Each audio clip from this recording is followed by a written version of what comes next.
Gênesis 21, verso de número 14, assim diz a Bíblia. Na manhã seguinte, Abraão pegou alguns pães e um odre cheio d'água e os entregou a Agar. Ele os colocou nos ombros dela e despediu-a com o menino. Ela se pôs a caminho e andou errante pelo deserto de Berseba. Quando acabou a água do odre, ela abandonou o menino debaixo de um arbusto e foi sentar-se à distância de um tiro de arco, porque pensou: não posso ver o menino morrer. Sentada à distância, levantou a voz e chorou, e Deus ouviu a voz do menino. E o anjo de Deus bradou do céu, dizendo a Agar: o que foi, Agar? Não tenha medo. Deus ouviu a voz do menino ali aonde ele está. Levanta-te, ergue o menino, tome-o pela mão, porque dele farei uma grande nação. Então Deus lhe abriu os olhos e ela viu um poço d'água, foi até lá e encheu de água a vasilha, o odre, e deu de beber ao menino. Deus estava com o menino, porque cresceu, viveu no deserto, tornou-se flecheiro e vivia no deserto de Parã, e a sua mãe lhe deu uma mulher egípcia. E você diz amém. Feche os seus olhos por um momento. Pai, nós amamos estar na tua casa. Nós amamos celebrar o teu nome, nós amamos saber quem o Senhor é para nós. Nessa manhã nós já te louvamos, nós já te adoramos, nós já lhe aplaudimos, nós já ofertamos, mas agora a gente se assenta na expectativa de ouvir o que o Senhor tem para falar conosco. Fala conosco. Que ao sairmos de nossa casa de oração, não haja em nós o sentimento de que nós não te escutamos, mas que o inconfundível som da tua voz alcance a nossa alma dentro deste ambiente mais uma vez, no nome bendito de Jesus. Amém. Eu quero que você encontre 2 ou 3 pessoas à sua volta e diga assim a ele: não vai terminar assim. Diga isso, diga isso. Não vai terminar assim. Aleluia. Olhe para cá. Abraão, o pai da fé, o amigo de Deus, tem especificidades, excentricidades únicas em sua chamada desde o momento primeiro de sua caminhada com Deus. Abraão é um homem de 75 anos de idade quando ouve Deus pela primeira vez. E os 75 anos de idade de Abraão são os 75 anos de idade de qualquer pessoa de 75 anos que você conheça. Quando a gente olha para os primeiros patriarcas da Bíblia, o Adão, o Noé, o Matusalém, a gente se assusta porque todos eles passaram dos seus 900 anos. Em Abraão, porém, a limitação de tempo de vida pós-diluviana estava em curso. Portanto, os 75 anos de Abraão são os nossos 75. É um homem que já viu muito dessa vida. É um homem que já viveu, conviveu com tudo que se pode ter e viver. Abraão é filho de um homem chamado Terá. É em Josué que a gente descobre, pastor Marquinhos, que ele era um homem idólatra, filho de um homem idólatra. Há alguns textos da cultura judaica, aliás, que dão um pouco mais de contexto no arcabouço da gênese desse personagem, ao dizer que eles não eram apenas uma família idólatra, mas uma família que fabricava os seus ídolos. Portanto, Abraão vive 75 anos da vida dele rodeado de deuses. Abraão decidirá obedecer ouvir e crer no primeiro que ele não viu. Talvez pelo fato de que este primeiro que ele não vê tem o que todos os outros ao longo desses 75 anos não têm. O que, pastor? Uma boca que fala. Abraão está um dia dando um rolê na Mesopotâmia e ouve uma voz vinda do céu dizendo: Abraão, sai da tua terra, da tua parentela, da casa dos teus pais, e vai para o lugar que eu vou te... Eu gosto disso. Irmãos casados, ok. Imagine você chegar na sua casa e dizer assim: meu Abraão, a gente vai se mudar. Pergunta número 1: para onde? Resposta: não sei. Pergunta número 2: ok, então por que é que a gente vai se mudar? É porque eu ouvi uma voz vinda do céu mandando a gente fazer isso. Pergunta número 3: quem era? Eu também não sei. Eu só sei que eu decidi que a gente vai obedecer. Para muitos eruditos das Sagradas Escrituras, Abraão tornar-se-á o pai da fé no 22º capítulo do Gênesis, no extraordinário episódio onde ele subirá ao monte, disposto a sacrificar o próprio filho. Eu tenho para mim, porém, que Abraão torna-se o pai da fé no instante primeiro de sua caminhada. Obedecer uma voz que ele não sabe quem é, ir para o lugar que ele não sabe onde fica, tomar rumo de uma viagem que ele não sabe quanto tempo durará, isso definitivamente é fé. Porém, em Abraão estabelecer-se-á um padrão divino que eu preciso estabelecer a você nessa manhã fria de domingo também. A saber, no reino de Deus e nas coisas espirituais, toda ordem dada virá acompanhada de uma promessa liberada. De novo, no reino de Deus e nas coisas espirituais, toda ordem dada virá acompanhada de uma promessa liberada. Qual é a ordem? Sai da tua casa, da tua parentela, da casa dos teus pais, vai para o lugar que eu vou te mostrar. Qual é a promessa? Abraão, conte as estrelas. Eu gosto da vírgula, se é que as pode contar. Bem, segundo a ciência, existem 7 septilhões de estrelas no universo. São 26 zeros. Segundo a ciência, a cada segundo, uma nova estrela nasce nos céus. Segundo a minha Bíblia, Deus sabe o nome de cada uma delas.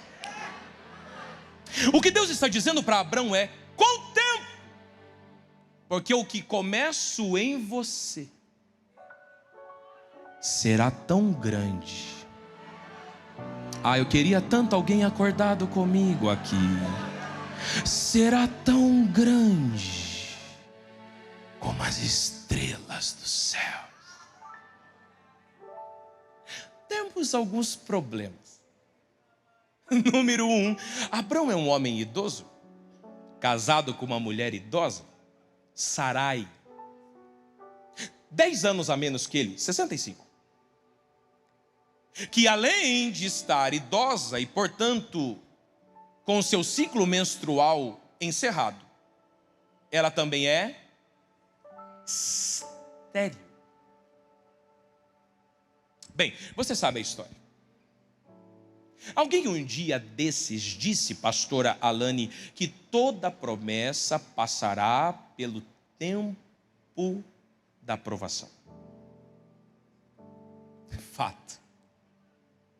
Quando a palavra é obedecida, o sentimento que se tem é que a promessa liberada cumprir-se-á então.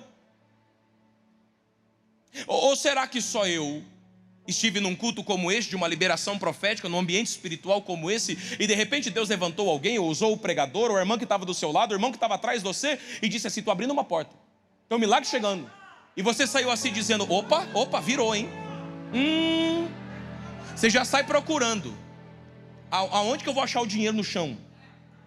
Qual empresário que vai me ligar? Que Pix que vai cair? Que carro forte vai capotar na esquina da minha casa? Por quê? Porque para nós a palavra liberada cumprir-se-á no instante seguinte. Ou é só eu? Vocês vão me deixar sozinho aqui em cima? Graças a Deus. Aí o tempo passa. O tempo, precisamente 25 anos. Quem aqui tem menos de 25 anos? Vamos lá, levante a mão. Menos de 25? Poucas mãos. Vamos lá, gente. Mais de 25 anos. Graças a Deus. Sua coluna está doendo, né? 25 anos é muito tempo, sim ou não? Sim ou não? Para aqueles que têm menos é toda a sua vida. Para aqueles que têm um pouco mais ou muito mais do que um pouco mais, é boa parte da sua vida. Ao longo do tempo de espera, entra na casa de Abrão uma escrava egípcia, Agar. E Sarai tem uma brilhante ideia. Bem, Abraão, a promessa está sobre você e não sobre mim. A esterilidade está sobre mim e não sobre você. Por que a gente não faz assim, meu amor? A gente chega no mesmo destino por um outro caminho. Deus não disse que ia dar um filho para nós? Então, vamos ajudar Deus a ser Deus? E a gente chega no mesmo lugar que Ele nos prometeu, só que por uma outra rota. Só que, gente, tem um problema sério em destino que Deus me promete. Que para Deus, tão ou mais importante do que o destino é o caminho. E para Deus, tão ou mais importante que a chegada é a rota. Porque aqui dentro, fins não justificam meios. Deixa eu dizer um negócio para você. Caminho que Deus nos dá não aceita atalhos, não aceita jeitinhos, não aceita puxadinhos. Gente, eu acho que você já ouviu a história de um menino que um dia percebeu que a arca estava cambaleante e ele teve a impressão que ela ia cair, e ao tentar ajudar a arca, ele morreu fulminado. Diga para quem está do seu lado, mas diga com a seriedade necessária para esse momento e diga assim: deixa Deus ser Deus.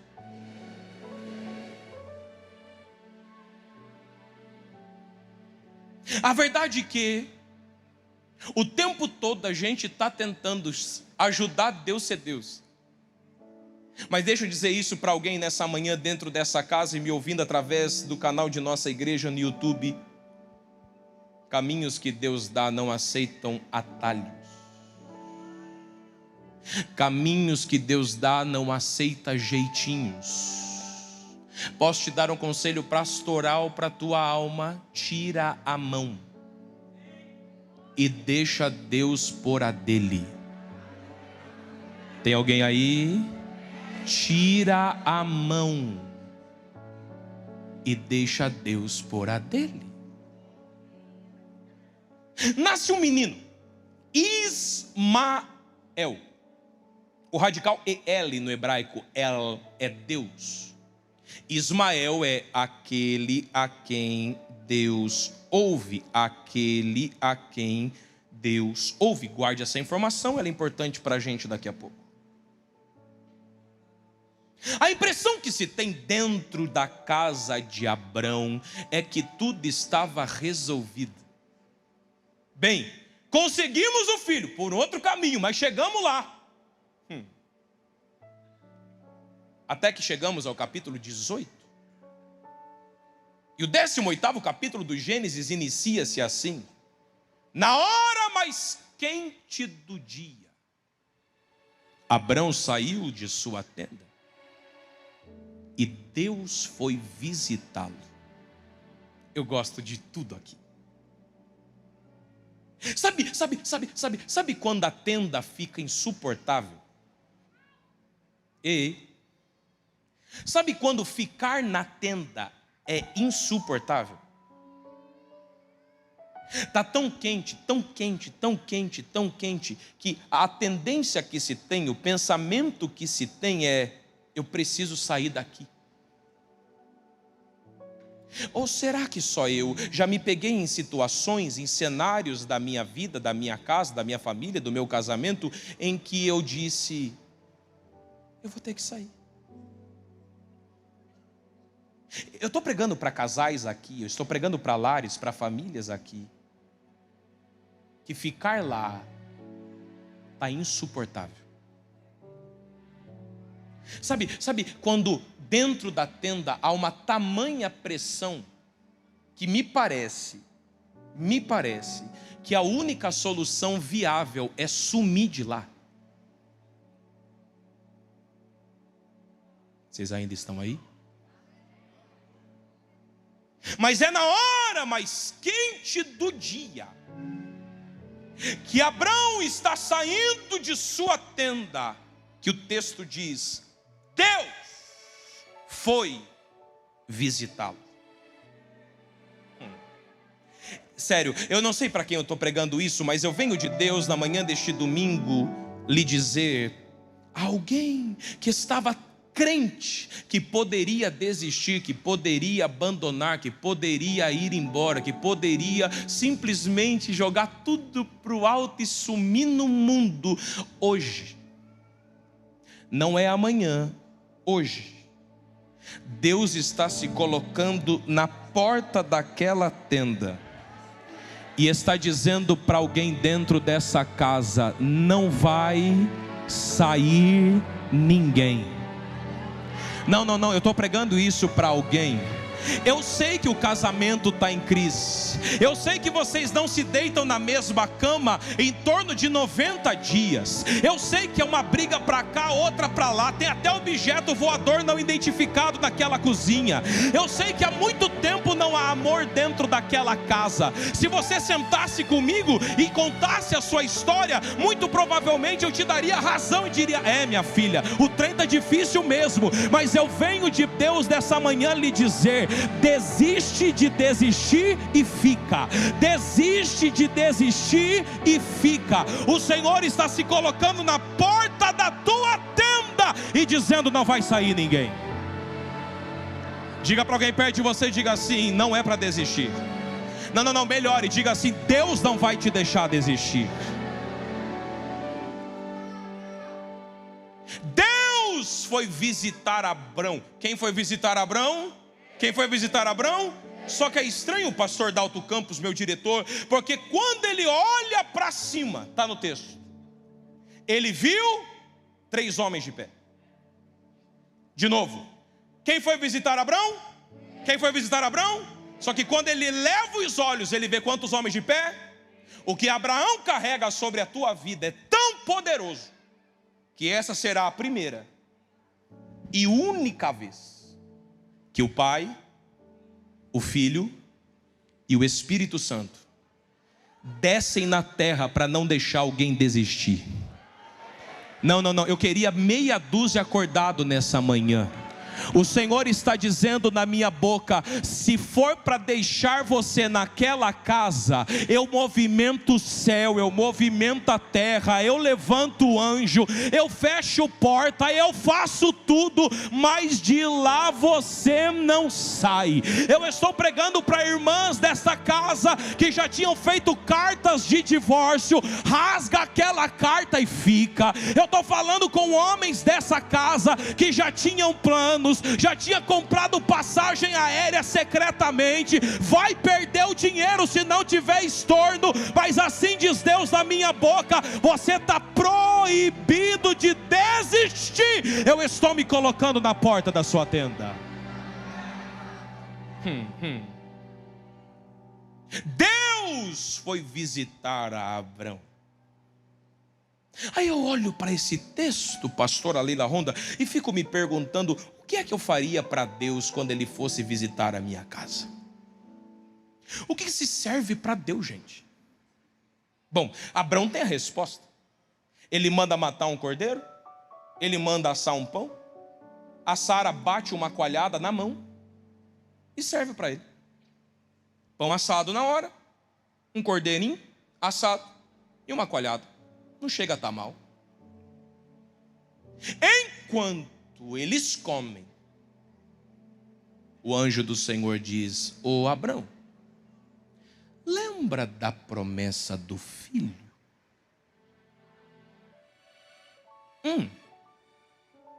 Tá de pé, viu? Abrão tem 99 anos agora. Se era difícil há 24 anos atrás, quem dirá agora? A Sara está do lado de dentro, lavando as tapué. E quando ela escuta, ela fala: as ideias, filho. Quando ela vai servir o prato, o anjo do Senhor diz: por que você riu? Eu não ri. Rio. Mas que bom que você riu. Porque o nome do menino será Riso. E porque você riu, todas rirão contigo também. Posso liberar essa palavra? Posso. Não é para todos, é para alguns. O Senhor está dizendo para alguém dentro dessa casa que tem ouvido da boca de Deus coisas ridículas, coisas absurdas, coisas que sequer cabem na sua realidade, e quando você as ouve, você chega até a rir. Deus está dizendo: vai rindo mesmo, porque primeiro você ri porque duvidou, depois você ri porque recebeu. O Senhor está dizendo: se as coisas que você está ouvindo da minha boca são absurdas, então prepare-se, muito mais absurdo será o testemunho que será gerado a partir de ti. Que bom que você ri. Um ano depois, nasce Isaac, o filho da promessa, o sorriso de Deus na terra. A mulher estéril que agora dá à luz. Eu amo isso. Por quê? Porque o menino cresce. Então, que a gente chega em um momento da história. Irmão, sabe quando você está começando uma série, começando um livro? Eu ia dizer começando uma novela, mas crente não assiste novela. E sabe quando você começa uma série, um livro? E lá no primeiro capítulo acontece um negócio e você fala assim: isso aqui vai dar ruim. Gente, não está na cara que ia dar problema isso aqui? Sim ou não? É uma senhora e uma escrava. A escrava é mãe antes da senhora. O filho da escrava é mais velho do que o filho da senhora. Mas o filho da senhora é o filho legítimo. Irmão, desculpa. Isso aqui, 4 da tarde, da SBT, na mão da Cristina Rocha, irmão, é um caso de família perfeito. Referências. Sim ou não? Então. O Senhor diz a Abrão: Abrão, pode mandar ele embora. E nós chegamos ao texto de hoje. Pela manhã, Abrão dá a Agar o filho. Abrão dá a Agar um odre d'água. Diga, um odre d'água. São mais ou menos 40 litros d'água. E também dá a Agar uma sacola com pães. Diga, sacola com pães. Perceba, Agar é uma escrava egípcia que entrou na vida de Abrão e Sarai, lá naquela aventura do Egito. Lembram-se? Abrão desce ao Egito, mente que Sara é a sua irmã, e saindo de lá, o texto diz que ele leva bens, propriedades, animais, presentes e escravos e escravas. Agar está aqui.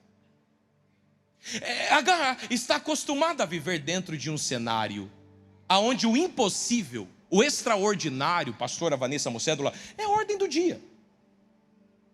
Gente, o Abrão vive uma vida desértica e beduína. Desde quando Deus o chamou em 75, ele agora está com 100. E vivendo no deserto, as 3 vezes que ele precisou de água, pastor Cristiano, Deus disse: fura aí. E deu poço. Gente, viver o extraordinário na casa de Abrão é segunda-feira. Só que agora, Agar terá de viver sua própria história. Agora, Deus está removendo Agar do ambiente da segurança, para ela ter o seu próprio caminho. Porque vamos lá. Eu falava sobre isso ontem na minha aula de manhã no instituto. O ser humano, ele é dado ao conforto. Gente, a gente gosta do ninho, da cama, do aconchego. Ou é só eu? Confessa, irmão. É por isso que ir para o Legendários para mim é uma loucura. Uns caras que pagam para dormir em barraca por 4 dias, no meio do mato. O ser humano é dado ao conforto. Porém, haverão momentos que Deus dirá: eu vou te tirar. Eu acho que eu prego para alguém. Ô, pastor, estava tão legal. Eu sei. Ai, pastor, estava tão gostosinho. Eu imagino. Só que agora ela terá que andar por conta própria. E como é difícil andar por conta própria. Observe o texto. Muitas Bíblias estão abertas. Observe o texto. O instante seguinte que ela começa a caminhar, o texto dirá: e ela começou a andar errante. Interessante. No instante seguinte que ela sai da casa do seu senhor, ela já não sabe mais para onde está. E isso é um problema, porque quem não sabe para onde vai, qualquer lugar serve. Você já esteve perdido? Irmão, perdido. Aí você olha para o maridão e fala assim: você não sabe o que você está fazendo, né? E o maridão fala assim: irmã, tudo sob controle. Tá nada. Irmão, todas as orações que ele lembra, ele está fazendo ali. Irmão, é engraçado que quanto mais perdido você está, mais longe fica o posto Shell, que não dá um centavo para nós. Sim ou não? Irmão, chega o arrebatamento da igreja, mas não chega em Ipiranga. Sabe qual é o problema de você andar perdido? Andar errante. É que quanto mais perdido eu estou, mais rápido os recursos se vão. Quanto mais perdido eu estou, mais rapidamente o que me era útil, imprescindível, vai embora numa velocidade assustadora.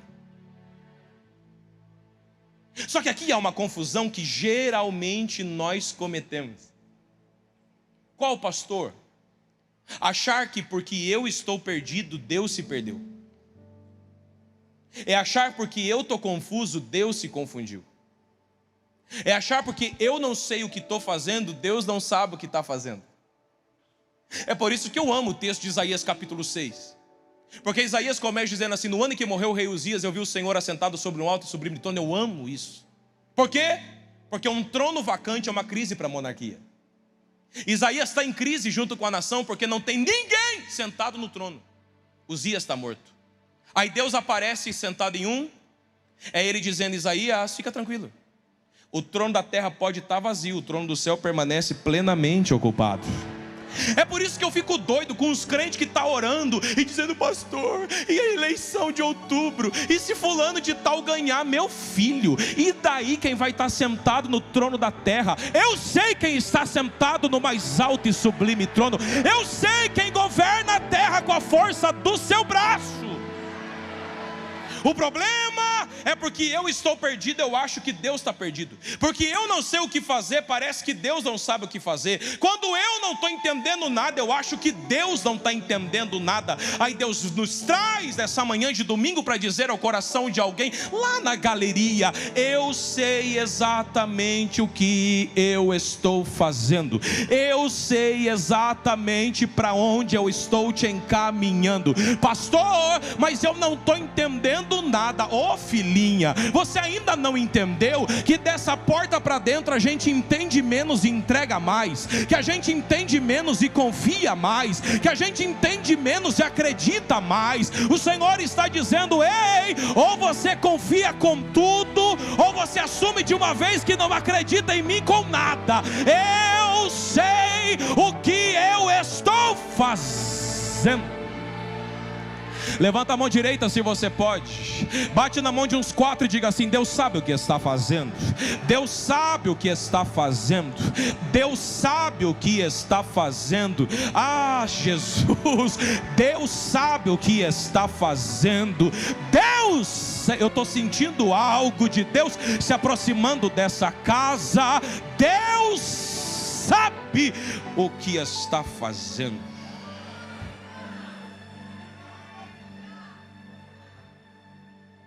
Eu tenho 3 filhas.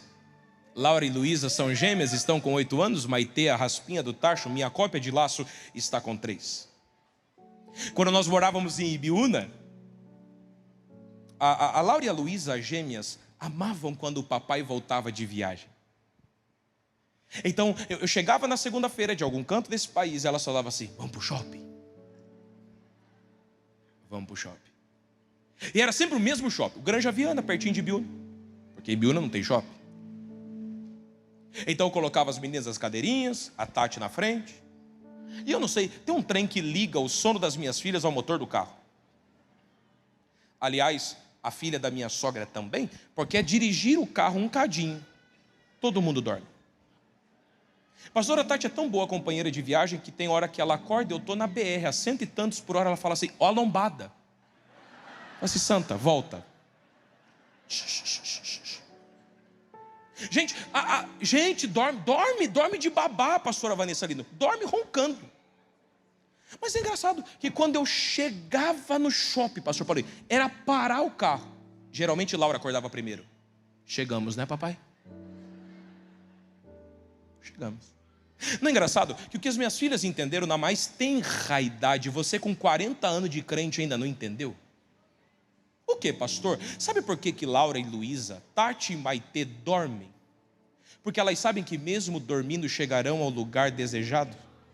Porque elas confiam em quem está dirigindo-nas. Sabe a verdade? É que se você confiasse mais, você descansava mais. É que se você confiasse mais, você desfrutava mais. É que se você confiasse mais, você não estava tão preocupadinha assim, minha santa. O Senhor me trouxe a essa casa para dizer nessa manhã: o meu GPS está ligado e o meu GPS está funcionando. Eu sei para onde eu estou te levando. Eu queria alguém acordado. Eu sei que está frio, mas levanta a mãozinha, vamos, e diga assim: Deus sabe o que está fazendo com a minha vida. Diga isso para uns 3, diga: Deus sabe o que está fazendo com a sua vida. O GPS dele está ligado. Ele e ele está funcionando.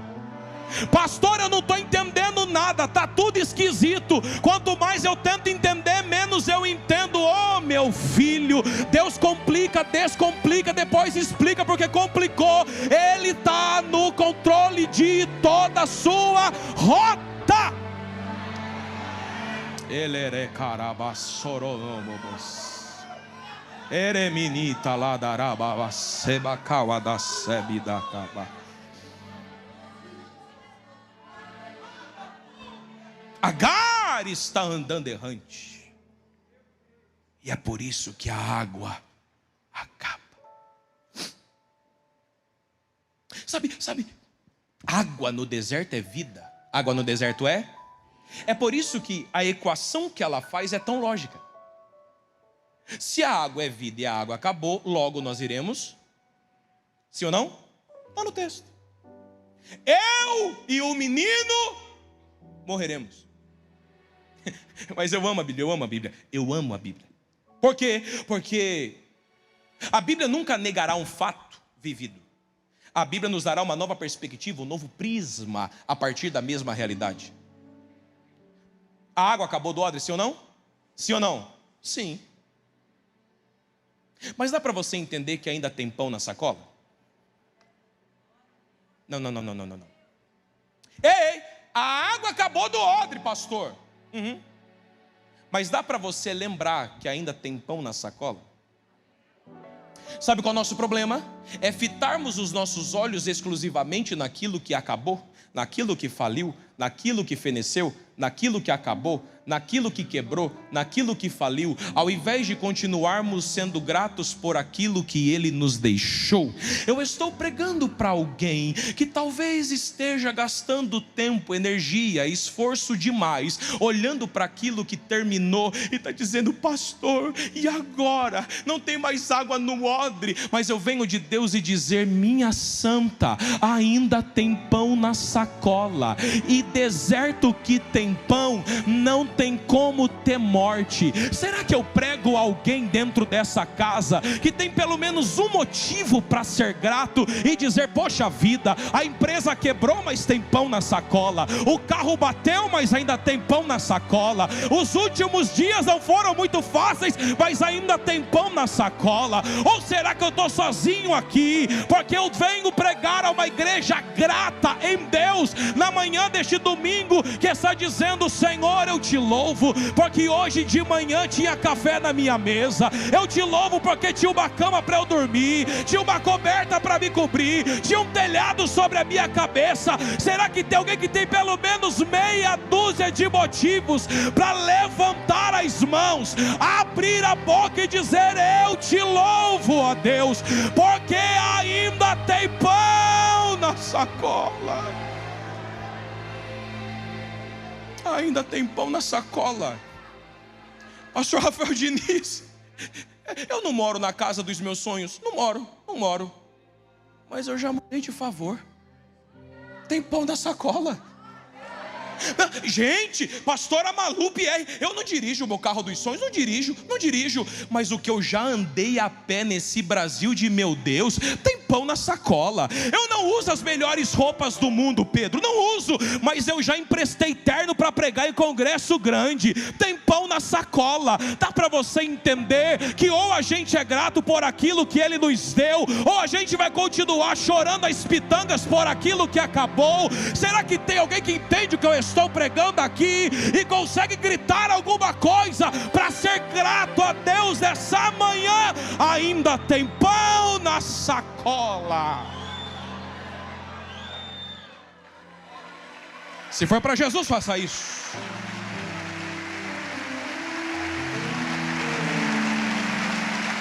Só que Agar não entende isso. Abraão, Agar não entende isso. E é por isso que, tendo a certeza que ela e o menino morrerão, ela o abandonará. Por muitos anos, eu prego a palavra há 30 anos. Por muitos anos eu tive dificuldade de compreender esse texto. Por que é que ela abandonou o menino? Mas, entenda. Psicólogos de plantão, terapeutas de plantão. A certeza dentro dela é tão dada como realidade, porque a nossa mente não consegue dualizar o que é realidade e o que é imaginação. A nossa mente ela é ansiosa porque todo o cenário que você imagina para a sua cabeça já aconteceu. Ela está tão certa que o menino e ela vai morrer, que ela sai de perto dele dizendo: não quero ver o menino morrer. Então ela abandona o menino aqui, debaixo de um arbusto, e se afasta dele um tiro de arco. São 144 metros. E ela vai andando e dizendo: eu não posso olhar, eu não posso ficar vendo ele, eu não posso ficar olhando para ele, porque eu sei que ele vai morrer. Só que o teu texto diz, eu gosto da Ferreira de Almeida, aquela velhinha que a gente tem em casa, pastor Mucédola, que o texto diz: e sentando de frente para ele. Ué, ela saiu de lá dizendo: eu não posso olhá-lo, porque se eu olhar para ele, eu vou vê-lo morrer. Só que quando ela chegar aqui, ela está olhando para ele. Dá para você entender que enquanto ela vai se afastando, algumas convicções dentro dela estão sendo modificadas? Ei, dá para você entender que enquanto ela vai se afastando do menino, algumas certezas dentro dela vão sendo alteradas. Ela sai dizendo, vai morrer, não posso olhar. Só que ela chega aqui e começa a olhar. Eu não sei para quem eu prego, mas eu venho de Deus dizer para alguém dentro dessa casa que ainda crê na palavra profética liberada deste altar: Deus lhe trouxe para este último domingo do mês de maio para alterar algumas convicções, para alterar algumas conclusões. Eu estou dizendo, Deus prega na minha boca para a alma de alguém: o menino não vai morrer. Você tinha dito, não vou olhar mais, não vou orar mais, não vou insistir mais, não vou convidar mais, não vou tentar mais, não vou investir mais. O Senhor está dizendo, pode voltar a olhar, porque nesse deserto não vai ter morte, nesse deserto não vai ter morte.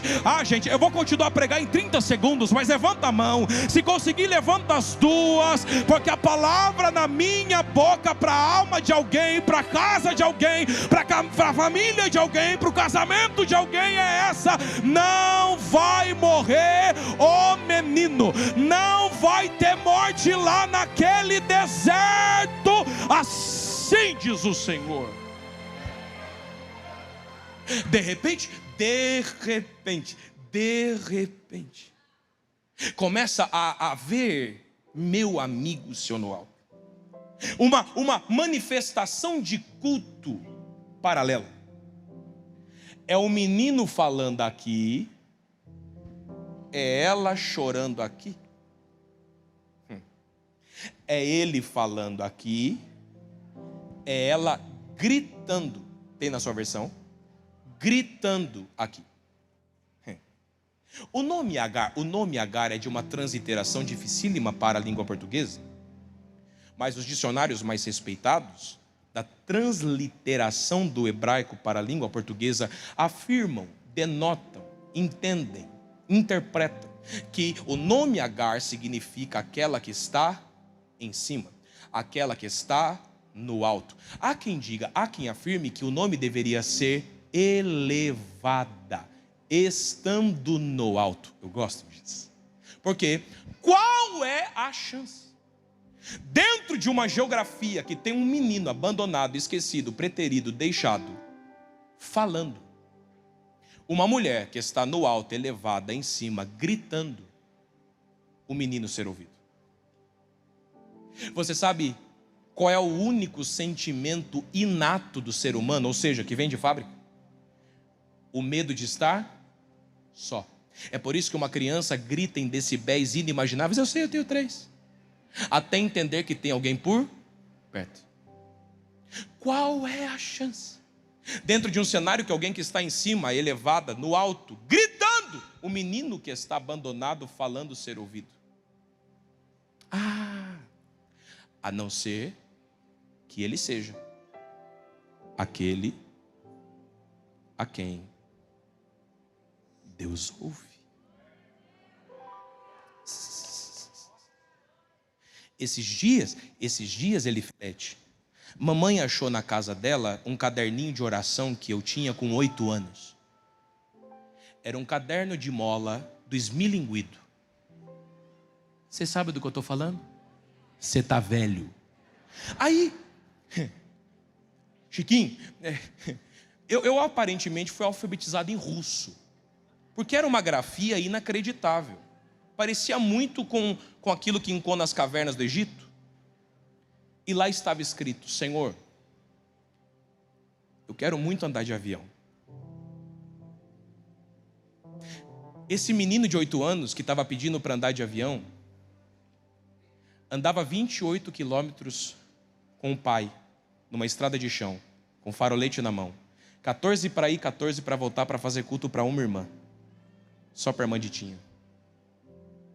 Esse menino de 8 anos que estava pedindo para andar de avião, dias e dias e dias da vida dele, ouvia da própria mãe dizendo assim: hoje o que tem para o jantar é couve, água e sal. Come e dorme, porque quem dorme não sente fome. Nesse caderno eu escrevi assim: Senhor, eu quero pregar numa igreja que tenha 2 galerias. Da onde eu tirei isso? Aí às vezes, eu me pego olhando para tudo que Deus tem feito e eu falo, o Senhor ainda ouve a oração dos pequenos que falam. Eu venho de Deus nessa manhã dizer ao teu coração, no teu lugar eu voltava a orar hoje. Irmão, seja a boca de Deus para ele, prega melhor do que eu, gruda a mão dele e diga assim, Deus ainda ouve. Não, irmão, faz direito, diga, Deus ainda ouve a oração dos pequenos que falam.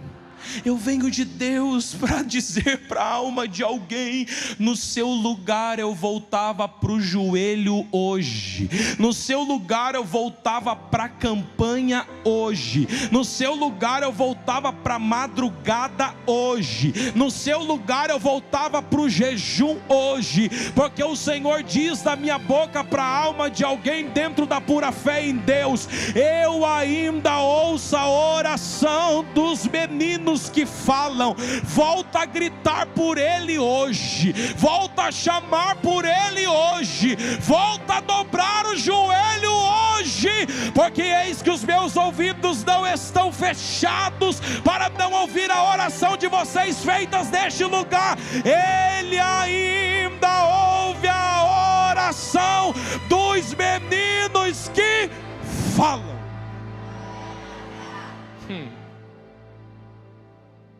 Agar, o que tens?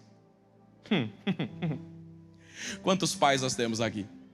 Sabe quando teu filho chega com um drama, porque para ele o mundo acabou? Sim ou não? Aí você olha para aquele grande problema e diz, oh minha filha, sim ou não? Olha o que o anjo do Senhor dirá a Agar. Agar, o que tens? Por que você está chorando? Não temas. Eu ouvi a voz do menino. Dali onde ele está. Agar, levanta-te. Vai lá. Levanta o rapaz. Evangelho é isso. Levantados para levantar, restaurados para restaurar, curados para curar. Mas eu gosto das versões, eu estou saudosista hoje, eu gosto das versões mais antigas, porque a João Ferreira de Almeida coloca esse texto assim: Agar, levanta-te, vai lá e levanta o rapaz. Até esse momento o texto estava tratando esse rapaz como um menino. Eu gosto disso, porque no fim nunca foi sobre esquecimento, sempre foi crescimento. Nunca foi esquecimento, sempre foi crescimento. Na pandemia, todo mundo virou cozinheiro. Eu também. E eu estava com muita vontade de fazer pão. Sabe pão de vó? Pão de vó? Crocantinho por fora, fofinho por dentro. Pega, passa uma manteiga, um cafezinho, sangue de Jesus, que fome. Um cafezinho do lado, sabe? Pão! Aí eu entrei no YouTube, porque o YouTube ensina a fazer tudo. Aí a moça foi falando, eu fui fazendo. Põe farinha, põe leite, põe óleo, põe açúcar, põe sal. Põe ovo, põe ovo. Sova, irmão, eu dando a vida. Falei, eu vou comer pão. Aí a moça falou assim, agora deixa. Falei, deixa? Eu quero comer pão. Deixa e cobre. Miserável. Bem, se você é da cozinha, você sabe. 1 hora depois, irmão, o guardanapo achei que estava estufadinho. Porque nunca foi sobre esquecimento. Sempre foi sobre crescimento. Eu sei que eu não prego para todos agora, eu prego para pessoas específicas. Deus não está esquecendo. Deus está te acrescendo. Não. Deus não está te abandonando. Deus está te elevando. Não. Deus não te deixou. Deus só te aumentou. Porque aqueles que te viram como menino agora terão que te ver como um rapaz. Então, quando ela levanta o rapaz, o texto diz: os olhos dela se abriram, e ela viu um poço. Ela viu um. Dá para você entender que esse tempo todo ela está chorando por causa de um odre, e esse tempo todo ela estava do lado de um poço? Dá para você entender que esse tempo todo ela está se lamentando, se entristecendo, se apavorando por causa de um odre. Esse tempo todo ela está na frente de um poço. Ah, meu filho, nessa manhã de domingo, prega Deus na minha alma para alguém. Eu vou abrir os seus olhos. Porque eu me lembro de 2 Reis capítulo 6, quando aquele exército cerca a casa do profeta Eliseu, e o Geazi vai para a janela e ele diz assim: meu Senhor, estamos cercados de todos os lados, iremos morrer, porque um exército está contra nós. Engraçado, pastora Valéria, pastor Andinho, porque Eliseu não ora pelo exército, Eliseu ora sobre o moço. Porque pior que ter um exército te cercando é ter alguém sem visão do lado de dentro da sua casa. E Deus abriu os olhos, e ela viu um poço. Eu não sei para quem eu estou pregando, mas eu venho de Deus e dizer: eu estaria um pouco mais animado, porque o Senhor está dizendo: esse tempo todo eu te coloquei na frente de um poço. Sabe o que me intriga nesse texto há muitos e muitos anos? Por que é que Abrão dá para a mãe do filho dele, para o filho dele, um odre d'água? Ô gente, é a mãe do filho dele e o filho dele. Dá 2 odres. Um odre e uma garrafa, 3 odres e um copo. Irmão. Só que dá para você entender que se ele dá 2 odres, 1 odre e meio, 2 odres e uma garrafa, 3 odres e um copo, eles passam do poço? Dá para você entender que é na geografia que o meu recurso acaba, que o recurso de Deus está prestes a se manifestar. Não, eu precisava de alguém acordado aí. No seu lugar, eu não estaria desesperado, eu estaria me preparando para contar o testemunho. Porque quando o meu recurso acaba, é que o recurso de Deus está pronto para se manifestar. Se o odre secou aqui, eu colocaria o meu radar espiritual ativado, porque tem poço por perto, tem provisão por perto, tem providência por perto. Eu queria alguém comigo nessa palavra. Tem graça por perto, milagre por perto, bênção por perto. Se o meu recurso terminou, é que o recurso de Deus está pronto para se manifestar. Pela última vez, faz a cara mais de profeta que você conseguir, diga para 2, para 3, para 5, para 8 e diga assim: tem poço por perto. Vai, meu irmão, diga: tem poço por perto. Tem poço por perto. E eu posso dizer mais: no mês de junho, os seus olhos se abrirão, e você vai perceber que esse tempo todo a resposta estava ali, a provisão estava ali, A providência estava ali, a resposta estava ali, a mudança estava ali, a salvação da casa estava ali, a porta aberta estava ali. O Senhor está dizendo: atente-se ao mundo espiritual, já está aí, você só não está vendo, já está aí, você só não está percebendo. Tem poço de água aberta para tua casa. Eu venho de Deus e dizer: não vai terminar assim. Bebe da água do poço, dá de beber para alguém da água do poço, porque o texto diz: bebeu ela e deu de beber ao menino, bebeu ela e deu de beber ao menino. Vai ser tanta água que vai beber você, vai beber a tua casa, vai beber os teus filhos, vai beber a tua vizinhança, vai beber o teu bairro, vai beber a tua igreja, vai beber os teus parentes, vai beber o teu amigo. Vai ser tanta água.